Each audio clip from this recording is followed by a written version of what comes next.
오늘은 요한의 증언 두 번째 제목으로 강의를 하도록 하겠습니다. 특성 없는 거죠? 평강구역인데.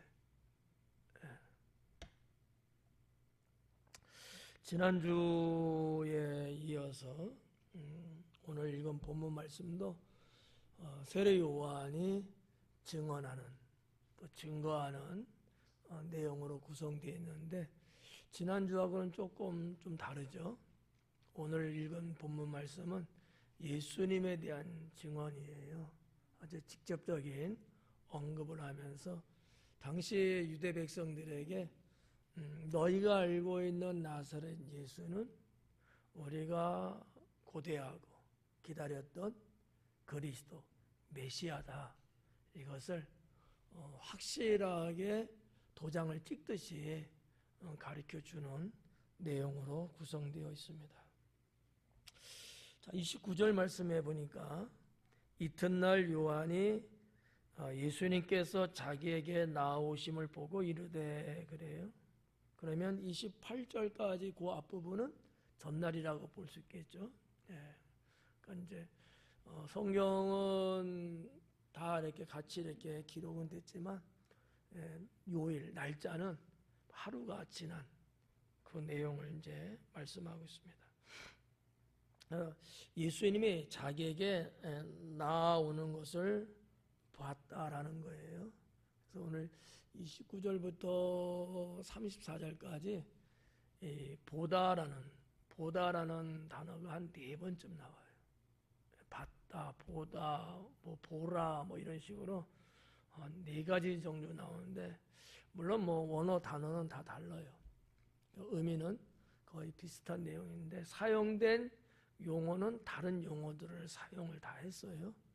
뭐 이런 부분들을 뭐 또 깊이 말씀드리면 어려우니까 그냥 2가지로만 정리하면, 단순하게 봤다는 게 하나 있고요. 이게 이제 기본적인 말이고, 하나는 깨달았다, 느꼈다, 이런 의미의 또 봤다라는 게 있고, 또 하나는 인식했다, 느꼈다, 뭐 이런 깨달음도 인식인데 좀 더 깊이 있게끔 표현하는 인식의 개념이 좀 있고요.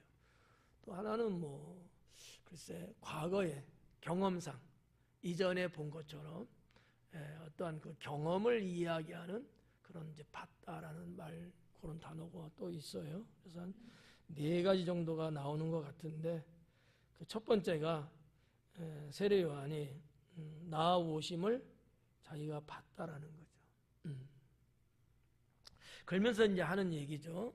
이르되 보라라는 거는 뭐 많이 나왔잖아요.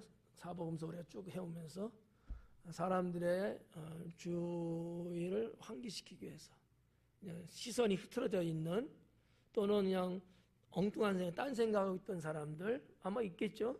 그 사람들 다 집중하라라는 의미에서 보라, 이렇게 기록을 한 거죠. 세상 죄를 지고 가는 하나님의 어린 양이다, 그래요. 세상 죄를 지고 간다. 이 지고 가다라고 하는 단어가 됐는데, 뭐 지고 간다는 말도 맞는 얘기고, 우리가 다 알고 있는 내용은 이런 거예요. 이사야서에서 말씀하고 있듯이 짊어지고 간다는 개념이거든요. 이건 아마 이제 짐승의 개념에서 왔을 거예요. 사람들이 뭐 우리 한국처럼 지게질을 지고 막 이런 것도 있겠지만, 그것보다는 하나님 앞에 번제를 드릴 때 짐승이 대신 속죄 제물로 바쳐졌잖아요. 그런 데서 온 이야기들이에요. 오늘은 이제 어린 양이 나오기도 합니다만, 짊어졌다 이런 표현인데, 이 짊어졌다가 하는 것을 좀 다른 말로 말하면 제거하다라는 뜻이 있어요. 이게 이제 그냥 보면 뭐 어떻게 볼지 여러분은 볼지 모르지만, 예수님의 어떤 사역이나 신학의 눈으로 보면 전혀 달라요. 앞부분에 세상 죄를 제거하는, 우리는 이제 사하다라는 단어도 많이 쓰잖아요. 예, 제거한 거예요. 세상 죄를 주님이 제거한다라는 요 개념. 짊어진다는 개념하고는 좀 다르죠. 짊어졌다는 얘기는 좀 전에 말한 것처럼 제사의 제물, 특히 하나님 앞에 직접 범죄해서 드리는 속죄제가 있거든요. 이건 반드시 어떤 대신할 수 있는 생명체, 짐승이 담당하는 문제예요. 짊어지는 게 맞죠. 소도 이렇게 달구지 같은 거 짐 막 실어갖고 뭐 이렇게 이사도 가고 짐도 옮기고 막 그러잖아요. 그런 개념이 강한데 제거한다는 개념이 오히려 어떻게 보면 예수님의 사역에 있어서 또 더 깊이 있는 말씀이 아닐까 이렇게 생각됩니다. 이건 뭐 제가 만들어낸 내용은 아니고요. 기록된 원어가 원래 가지고 있는 또 다른 뜻이 그렇다라는 얘기예요. 그래서 예수님은 세상 죄를 제거하기 위해서 이 땅에 오신 분이다. 이렇게 이제 볼 수 있는 거죠. 하나 더 볼까요? 여기 보니까 세상 죄를 그래요. 세상 죄를. 예수님이 이 땅에 오신 것까지는 다 공감하는데 세상 죄를 제거한다? 이것은 유대인들에게는 아주 생소한 사상이에요. 유대인들은 그런 생각 안 하죠. 왜 안 하겠어요? 왜 안 할까? 이유가 뭘까요? 에? 그렇죠. 자기 유대 백성들만 하나님의 자녀라고. 나머지 이방인은 다 천벌받고 지옥 가고. 상당히 이기적이죠. 뭐 그 말이 어느 정도는 맞을 수 있어요. 그러나 우리 하나님의 오리지널적인 여호와 하나님은 그렇진 않아요. 모든 게 다 하나님의 것이고 모든 사람이 다 하나님 자녀이거든요. 그래서 하나님이 많은 민족 중에 이스라엘, 특히 어느 인물을 말한다면 아브라함을 택하신 건 맞지만 그러나 나머지는 다 죽어도 싸다. 그런 하나님은 아니에요. 다만 이 하나의 민족을 택하셔갖고 나머지 민족들도 하나님을 믿을 수 있게끔 샘플로 삼은 것이지. 우리가 한번 생각해봐요. 아브라함이 뭐 잘해서 하나님이 택한 경우 있나요? 없어요. 처음에 하나님이 아브라함에게 찾아왔을 때는 그가 잘해서 온 거 아니거든요. 그냥 많은 사람들 중에 아브라함을 택하신 거예요. 주권적으로. 그러니까 우리만이 나만이 최고다 이렇게 말하는 것은 어불성설이죠. 이건 말이 안 되는 거예요.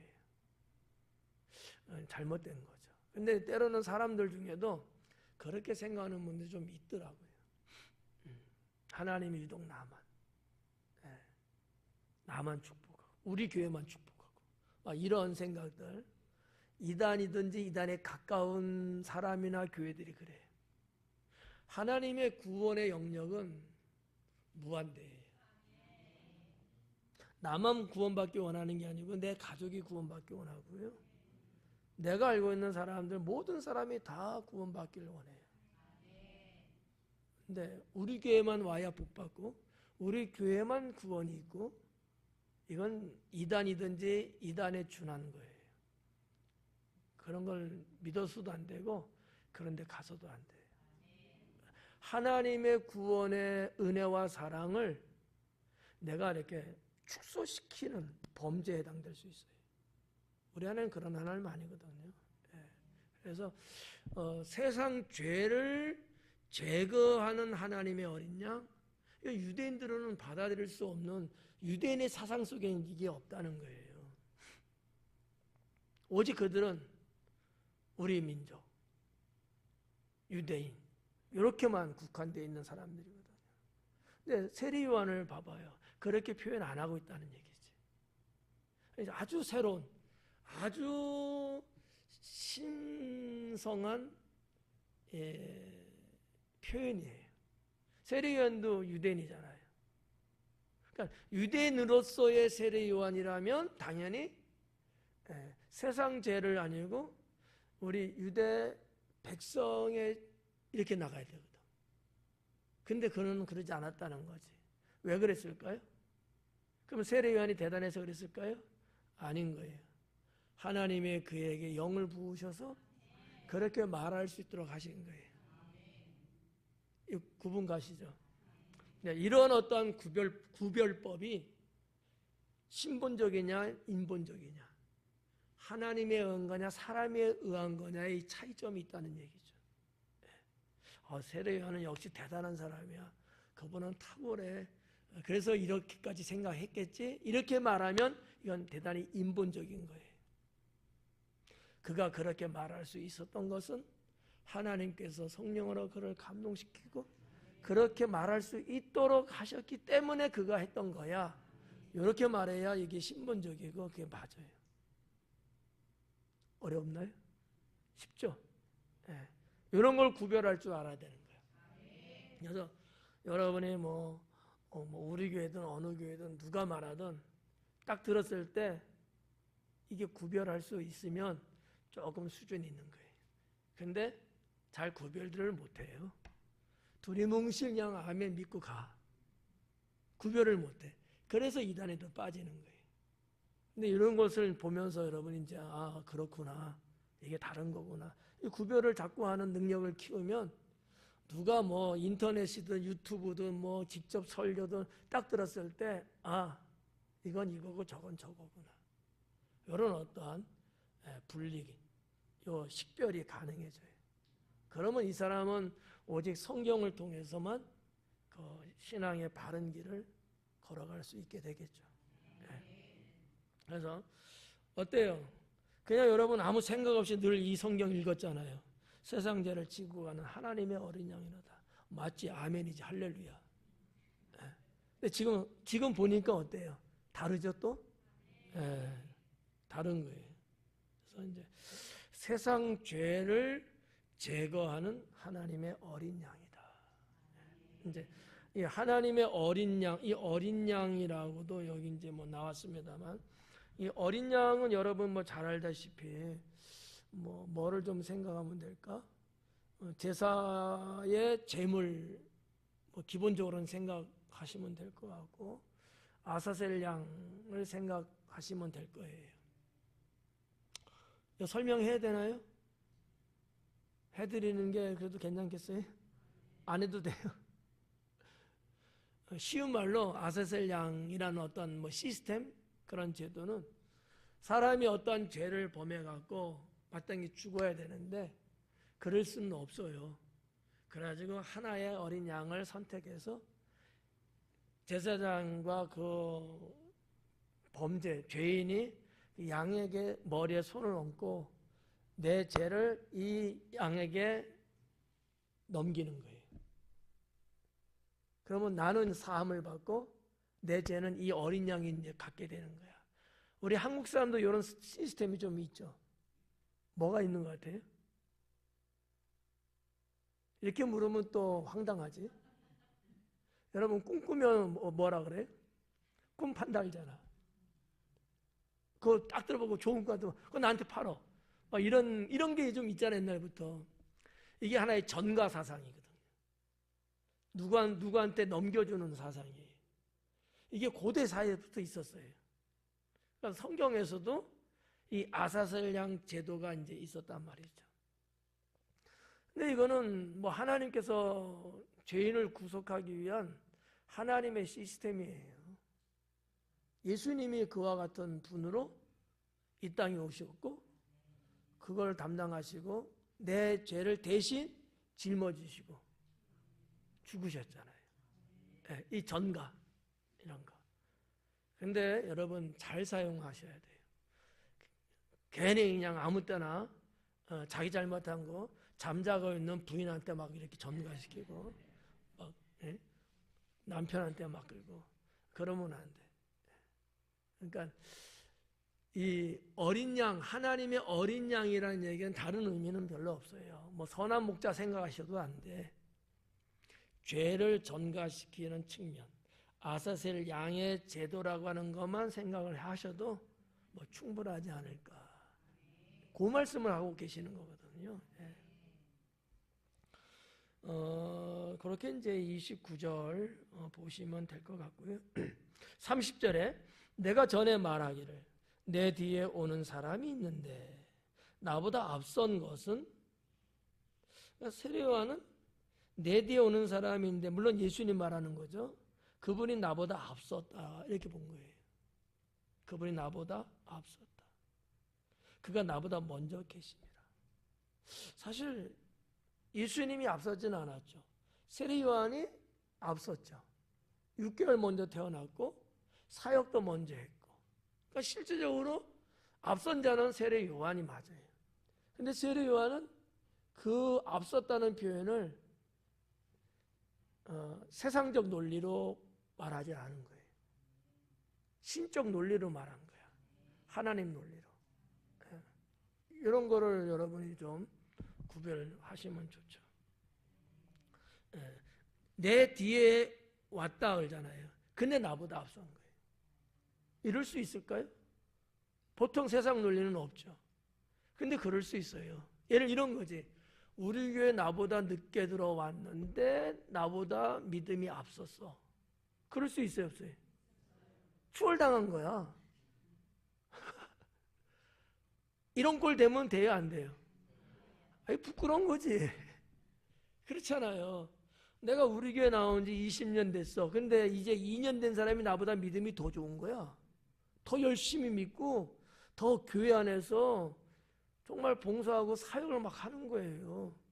그러면 앞선 거잖아. 이런 개념인 거예요. 예.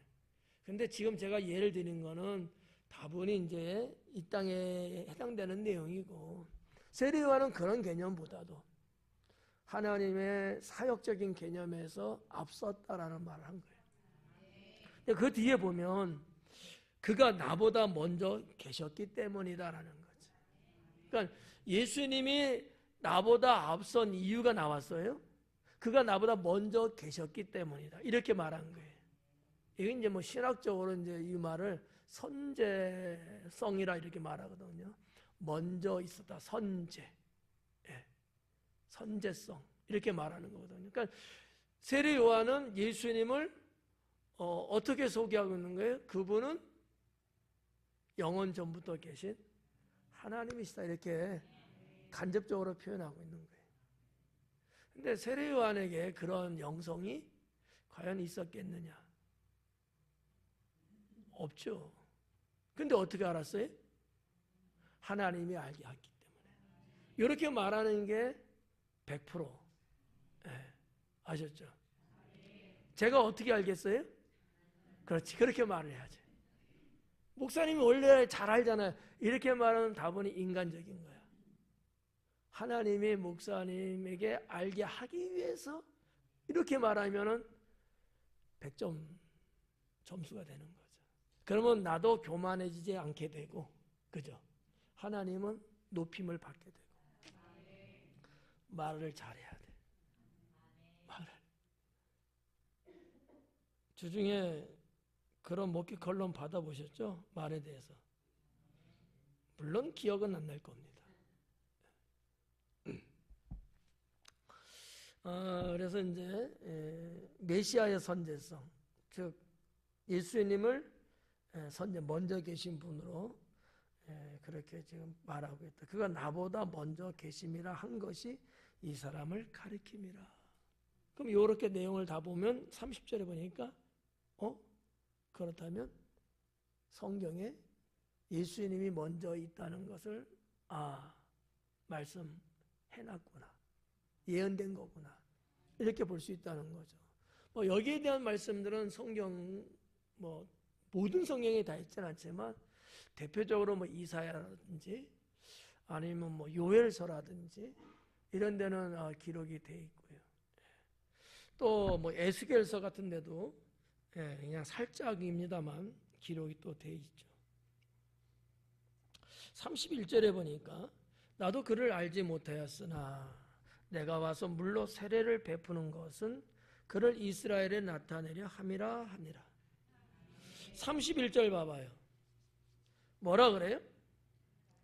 나도 그를 알지 못하였다. 아주 솔직해요. 내가 세례요한 정도 이 정도 된 사람이었으면 내가 이전부터 알고 있었는데 이렇게 말했을 거야 나는.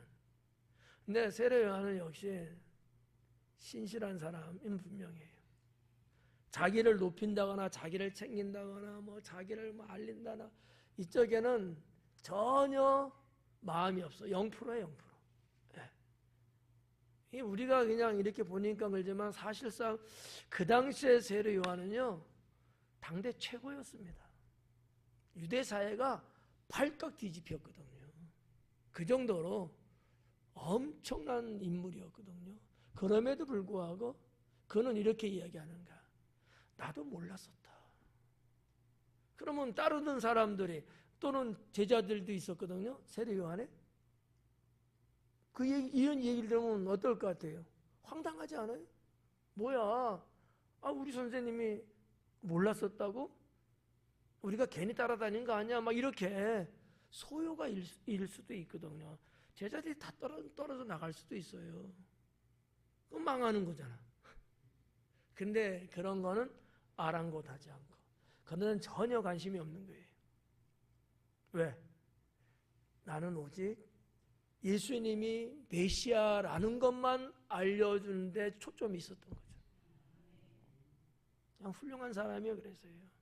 딴 생각을 안 하는 거예요. 엄한 짓 안 하고 있는 거예요. 우리는 뭔가 조금 잘 되고 뭐 어쩌면은 싹 은근히 뭔가 이렇게 올라와 갖고 이참에 나도 한 자리 해볼까 뭐 이렇게. 네. 뭐 이런 것들이 솔직하게 있죠 사람들은. 근데 세례 요한은 그런 게 없는 것 같아. 나도 그를 알지 못했다. 나도. 그건 무슨 얘기예요? 나도 그를 알지 못했다. 이게 무슨 말일 것 같아요? 이렇게 말하면 너무 고상하게 여러분이 생각해갖고 답이 안 나와. 나도 그랬거든. 나도. 너희들이 아무도 알지 못했지 않느냐는 거지. 어느 누구도 예수님이 메시아라는 걸 모르고 있었던 거예요. 나도. 네. 무슨 말인지 아시죠?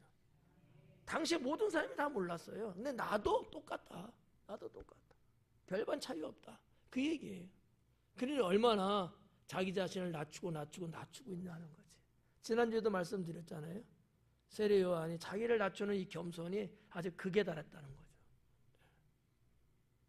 나도 그를 알지 못했어. 근데 내가 와서 물로 세례를 베푸는 것은 그를 이스라엘에 나타내려 함이라 하니라. 나도 몰랐지만 그래도 내가 물로 세례를 베푸는 이유가 있어. 그거예요. 그거는 예수님이 이스라엘에 나타내려 함이라. 다른 목적이 없어요. 자, 저는 이걸 보고서 역시 세례 요한은 사명적인 사역을 하는데 오직 사명만을 위해서 일하고 있구나 라고 보는 거죠. 물로 세례 베푸는 게 딴 이유가 없어요. 뭐 내가 뭐 세를 확장한다든지 제자들을 많이 뭐 내 편으로 만든다든지 이런 어떤 야욕적인 부분도 있을 수는 있잖아요. 근데 없어요. 내가 유대 백성들에게 물로 세례를 주는 이유는 오직 하나. 이 나사렛 예수 이분이 이 이스라엘의 메시아라는 것을 알리기 위한 것. 그분이 사역을 하는데 어떤 기본적인 어떤 일을 발판을 만들어 드리는 것. 여기밖에 없다. 이런 개념이거든요. 그를 이스라엘에 나타내려 합니다. 어떻게 보면 지금까지도 이제 많지는 않지만 좀 간헐적으로 조금씩 예수님이 보통 사람이 아니구나. 유대 백성들 눈치챈 사람들 없지 않아 있어요. 그런데 대중적이지는 않아. 아직은. 그래서 세례 요한은 이걸 더 확산시키는 측면에서 이야기를 하고 있다 이렇게 볼 수 있는 거죠. 내가 와서 물로 세례를 베푸는 것이 그를 이스라엘에 나타내려 함이라. 그러면 여기에 우리가 읽은 본문에는 직접 언급은 없어요. 근데 여기 31절과 32절을 들여다보면 이 배경, 이 성경 구절의 배경적인 거 하나 생각해 볼 수 있어요. 뭐냐? 예수님이 요단강가에서 요한에게 세례받는 장면이에요. 그거를 지금 배경으로 말씀을 하고 있는가? 그 말은 안 했지만 내용상 그렇다는 얘기지. 그렇잖아요? 내가 와서 물로 세례를 베푸는 것은 그를 이스라엘에 나타내려 함이라. 이게 당시의 클라이막스였거든요. 그전에는 뭐 이렇게 뭐라고 해야 될까? 공적으로 공인으로서 예수님이 알려지지 않았어요. 물로 세례받기 전까지는. 그냥 일반 백성하고 똑같은 한 사람. 근데 세례 요한은 이미 유대 사회의 공인이에요. 아이돌보다도 더 유명해요. 그러니까 유대의 그 종교 지도자들이 자기들이 공식적으로 표방하고 그러지는 않았지만, 말하고 그러지는 않았지만 이미 그들 세계에서는 사내들인 공예나 이런 어떠한 종교나 정치 세계 속에서는 세례 요한이 하는 것을 보면서 이미 인정하고 공인했다 할 정도의 상태였거든요.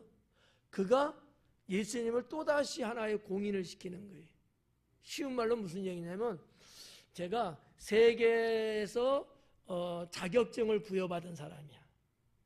그래서 나는 내 기술을 갖고 내게서 배운 사람들한테 기술 자격증을 내가 수여할 수도 있어. 이런 개념. 이게 좀 이해가 쉬울 것 같아서. 그것도 어려워요? 또 하나 들려드려요? 쉬워요? 네. 요즘 커피들 많이 마시고 카페 많이 늘어나잖아요. 이런 어떤 이게 세계적인 어떤 자격증이 있어요. 국내 자격증도 있지만 그런 어떤 그 클래스가 상당히 높은 이런 사람이 국내 웬만한 자격증 수여할 수 있거든요. 이거 받은 사람들도 카페에 이렇게 하는 사람들 많을 거예요. 인정이 되는 거야. 네, 인정이 되는 거야. 그런 거 일종의. 그러니까 세례 요한의 존재감이 그때는 그랬는데 그분이 이렇게 인정하고 공적으로 이런 사람이다 하고 보여주는 거지. 그러면 사람들도 그래? 이렇게 깜짝 놀래고 받아들이는데 전혀 어렵지가 않았던 거죠. 그런 표현들이에요.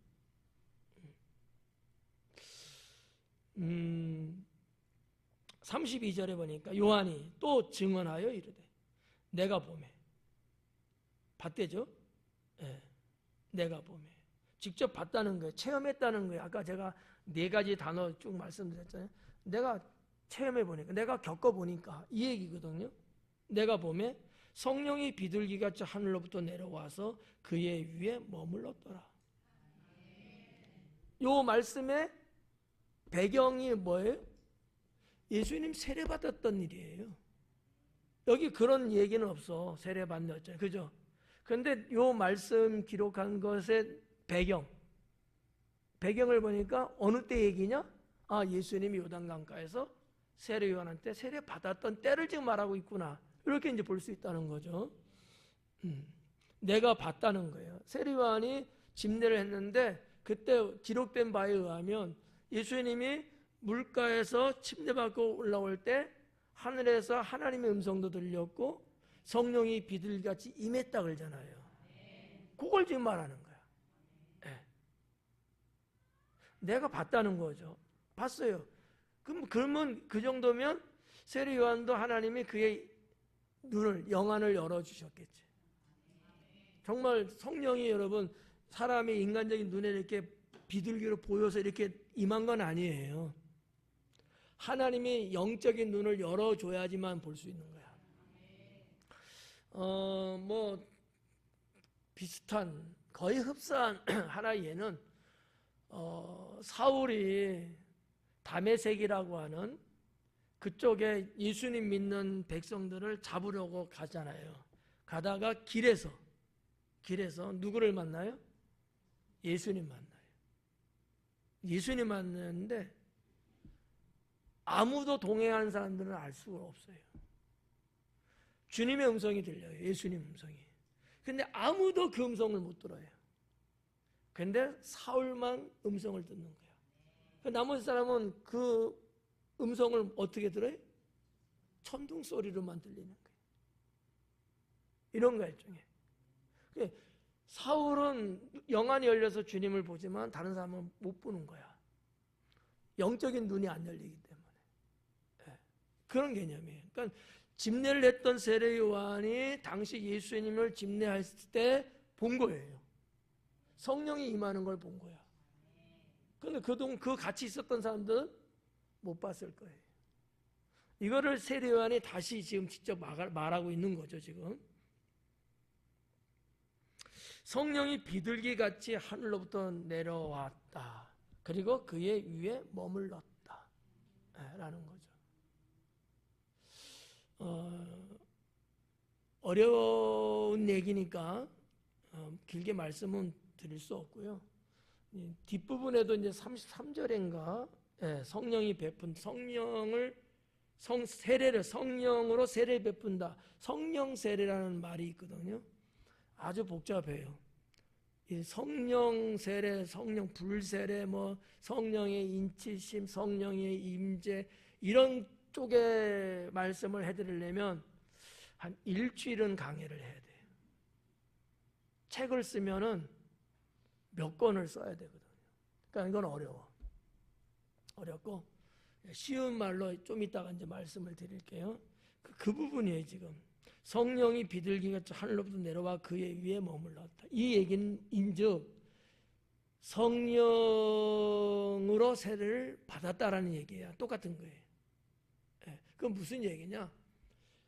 하나님의 성령이 주님의 영육에 입혀진 거예요.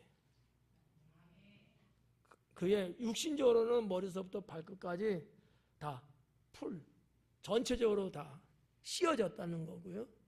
영적으로는 내면적으로 주의 성령이 그의 심령 안에 들어간 거예요. 우리 뭐 성령 충만이라는 말 많이 하잖아요. 성령 충만.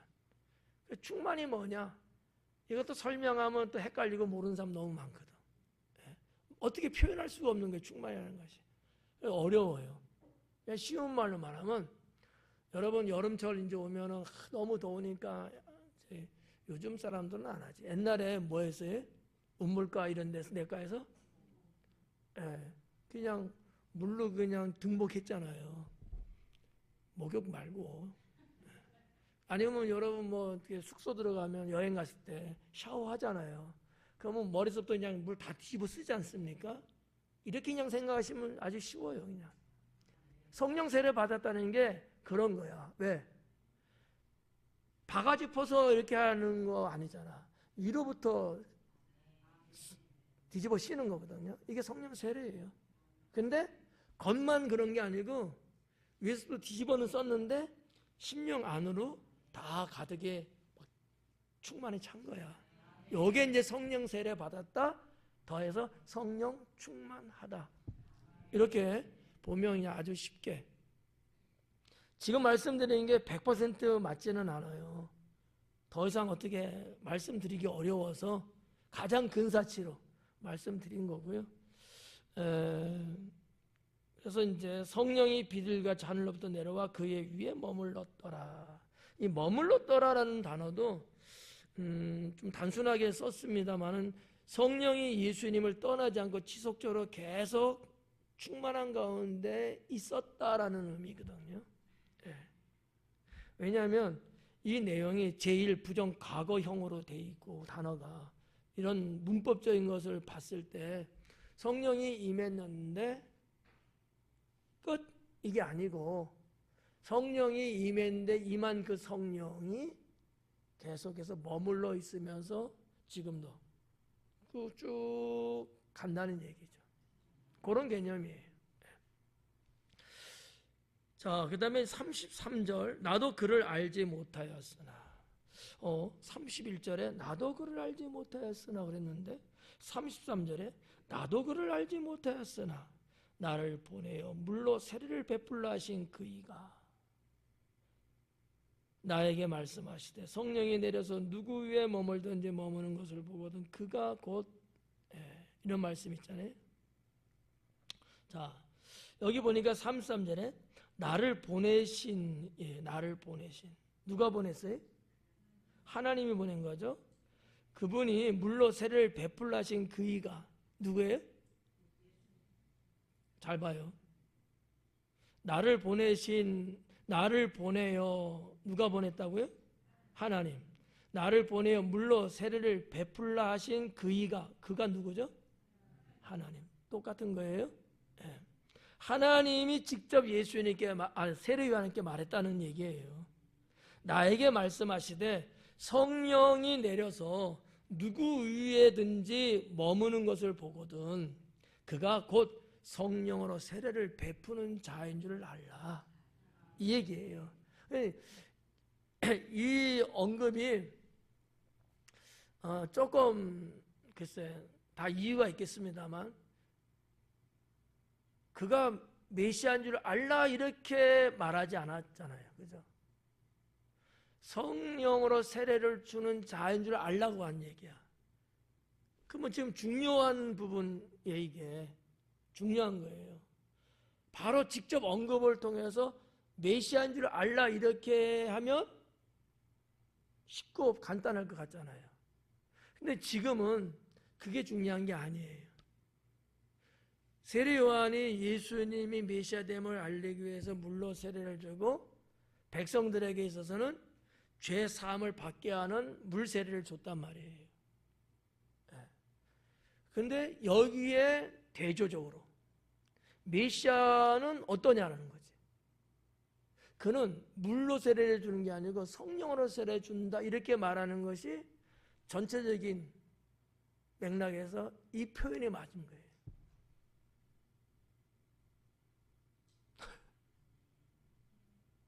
직접 그냥 그가 메시아인 줄 알라니면은 간단해요. 그냥 그렇구나. 근데 그게 중요한 게 아니야. 이 말씀은 여기서 끝나는 게 아니고 성령 세례를 주는 그 메시아, 이것은 훗날 죄인이 구원받고 구원의 삶을 살아가고 이런 뒤쪽에 있는 많은 것들하고 상당히 상관성이 있는 것이 성령 받는 문제거든. 그래서 아마 세례 요한은 하나님의 그와 같은 말씀을 이렇게 기록하지 않았을까라는 얘기죠. 그게 아니면 그냥 믿어! 끝! 이러면 되잖아. 근데 그게 아닌 거예요. 그래서 성령 세례는 예수님이 주는 세례다. 그럼 오늘날에 우리도 성령 세례 받거든요. 누가 주는 걸까? 예수님이 주시는 거라 보는 게 맞아요. 물론 뭐 큰 의미에서는 하나님 이렇게 말하면 되는데 그것보다 좀 더 세밀하게 말하면 이렇게 볼 수 있다는 거지. 자, 그 근거가 어디 있느냐 하면 예수님께서 사도행전 누가가 기록한 말씀에 보면 1장에 성령이 너에게 임하시면, 내가 이제 올라가는데 성령이 너에게 임하시면 예루살렘과 온 유대와 사마리아와 땅 끝까지 이르러 내 증인되라 하잖아요. 예루살렘을 떠나지 말고. 예수님은 그분이 성령을 보낸다 그랬거든요. 그리고 정말 오순절날 마가다락방에서 예배드리고 기도했던 이들에게 성령이 임했단 말이에요. 그 얘기예요. 굳이 제가 뭐 이렇게까지 안 해드려도 저한테 항변할 사람은 없겠지만, 그래도 좀 이렇게 알고 가면 좋지 않을까 해서 말씀드린 거예요. 앞으로는 그런 거 말하지 마세요 하면 제가 말 안 해드리고.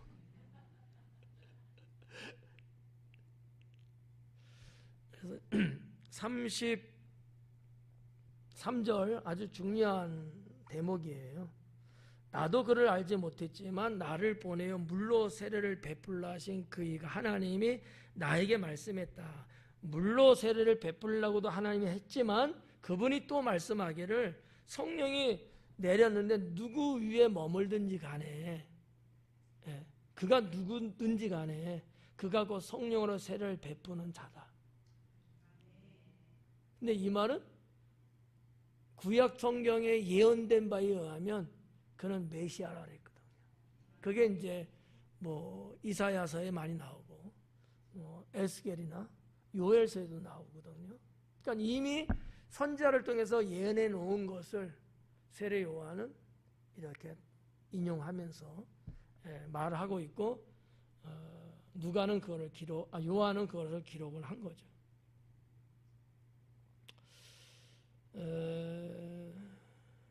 뭐 요 부분은 설명 아까 좀 해드렸죠. 성령으로 세례를 베푸는 일.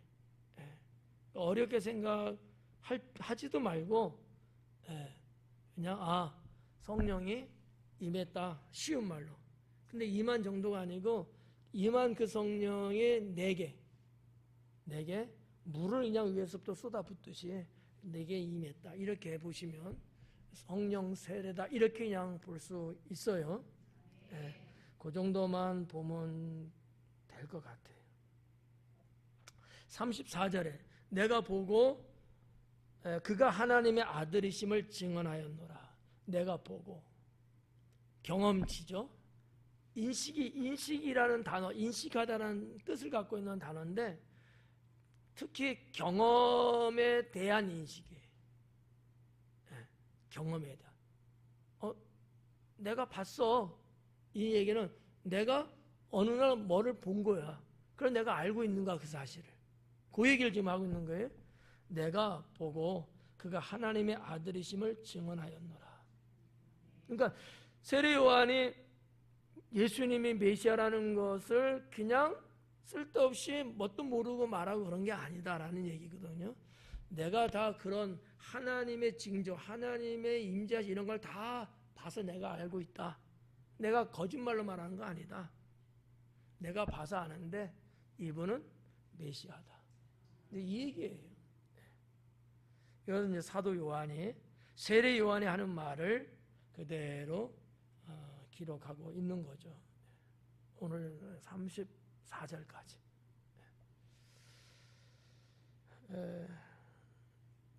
좀 일찍 끝났는데 더 해드려요? 끝내요?